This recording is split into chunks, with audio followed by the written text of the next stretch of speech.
Jeudi 23 août 2018.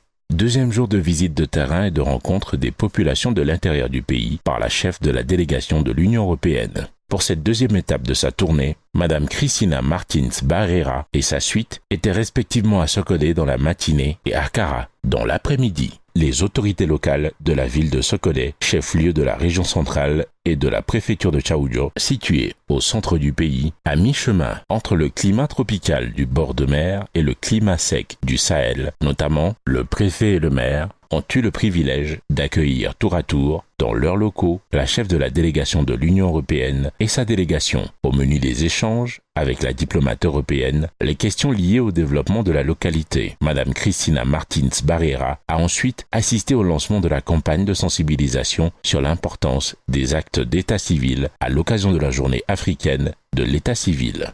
L'état civil, c'est très important pour les populations. J'étais déjà satisfaite avant d'arriver parce que je sais que ça se passe très bien et que les expériences ici nous donnent des éléments pour continuer et nous donnent de l'espoir pour l'impact sur les bénéficiaires. L'Union européenne est donc présente à Sokodé à travers l'accompagnement des autorités locales dans la mise en œuvre de plusieurs projets de développement, dont celui relatif à l'assainissement. Les premiers responsables de la ville ont témoigné de leur reconnaissance à l'UE pour son appui qui contribue énormément au bien-être des populations. Nous avons échangé assez profondément sur les projets que l'Union européenne a eu à réaliser dans notre ville, notamment le projet d'appui au ramassage d'ordures ménagères, le projet de la rue Kouloumbe, de Daouré, Alhamdou et l'ITB.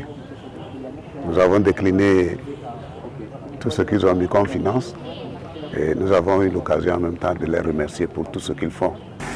Après Sokodé, cap sur Kara, chef-lieu de la région de la Kara, située à environ 400 km au nord de Lomé. Là-bas, la chef de la délégation de l'Union européenne a rendu une visite de courtoisie aux autorités locales, dont le préfet et le maire. Leurs échanges ont naturellement porté sur les différentes initiatives entreprises pour la prospérité de la localité et qui bénéficient de l'accompagnement financier de son institution. Nous voyons d'abord le PIT2, projet eau et assainissement.